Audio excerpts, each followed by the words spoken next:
Bismillahirrahmanirrahim. Assalamualaikum warahmatullahi wabarakatuh.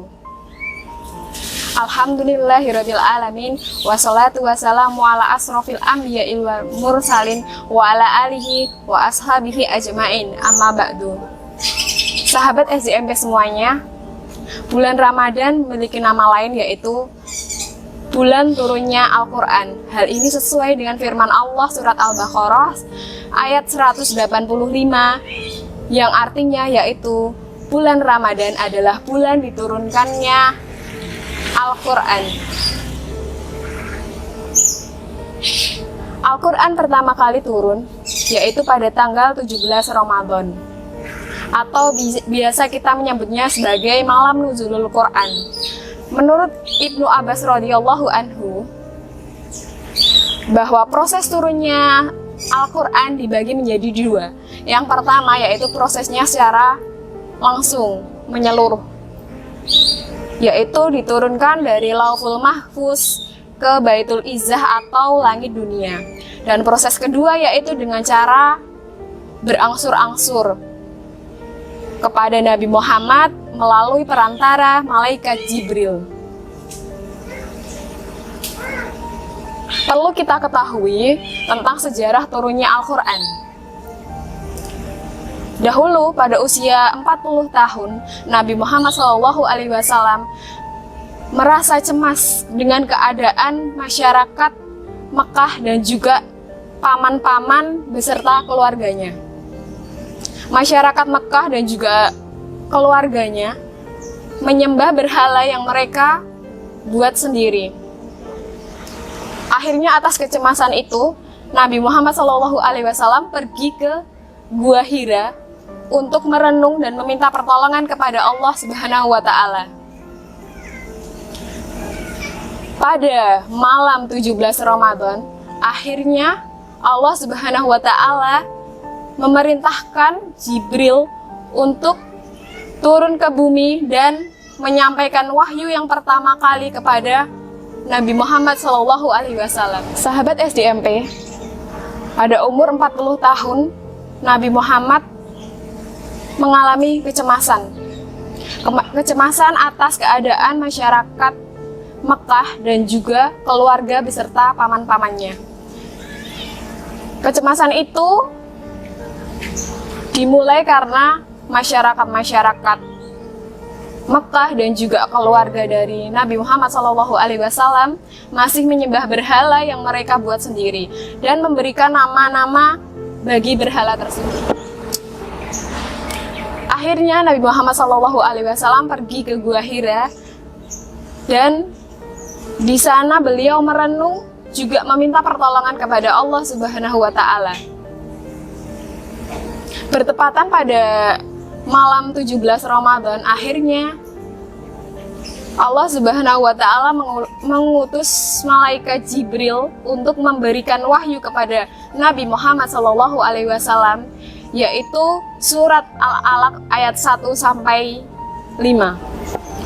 Waktu itu Jibril menemui Nabi Muhammad SAW di Gua Hira, lalu memeluknya dan mengucapkan Iqra. Nabi Muhammad pun menjawab, "Saya tidak bisa membaca." Lalu malaikat Jibril memeluknya dengan lebih erat lagi dan Nabi Muhammad menjawabnya, "Saya tidak bisa membaca."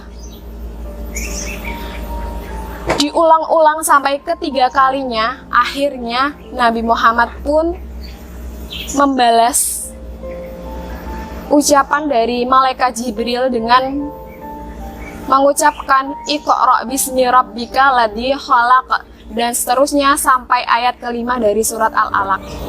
Sahabat SDMP yang saya sayangi, Nabi Muhammad itu adalah seorang ummi, yaitu seorang yang buta baca dan tulis. Namun ada hikmah di balik itu semua. Apa itu hikmahnya? Yaitu menghindari fitnah-fitnah dari sekelompok orang yang nantinya akan memfitnah beliau, memfitnah Nabi Muhammad SAW telah mengarang dan menulis kitab suci Al-Quran.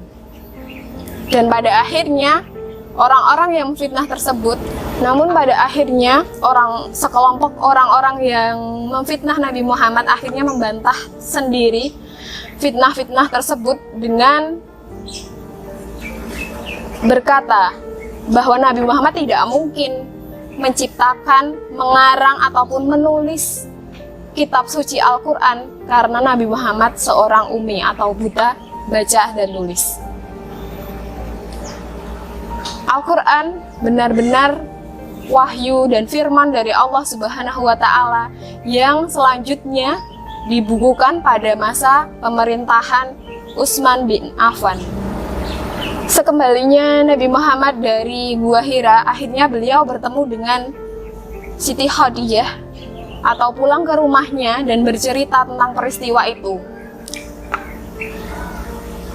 Siti Khadijah pun percaya dan meyakini Nabi Muhammad lah Rasul terakhir yang diutus oleh Allah sebagai penutup Rasul-Rasul atau Nabi yang lain. Selepas itu, Nabi Muhammad bertemu dengan Abu Bakar As-Siddiq. Abu Bakar lalu langsung percaya dengan kerasulan Nabi Muhammad SAW, dan dari situlah Abu Bakar As-Siddiq mendapatkan gelar yaitu As-Siddiq, yang artinya orang yang percaya.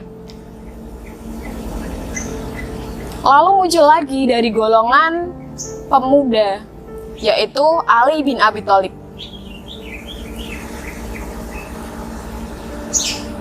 Ali langsung mempercayai dengan kerasulan Nabi Muhammad SAW, lalu diikuti oleh sahabat-sahabat beliau yang juga percaya akan kerasulan Nabi Muhammad SAW, dan mereka biasa kita sebut sebagai as-sabihunal awalun. Sahabat SJMB yang saya sayangi, bulan Ramadan merupakan bulan turunnya Al-Quran. Lalu apa reaksi kita? Tentu tak ada pilihan lain selain kita mengimani Al-Quran, membacanya, menghafalkannya, dan juga mengamalkannya di kehidupan sehari-hari. Mungkin itu saja dari saya. Bila ada kurangnya mohon maaf.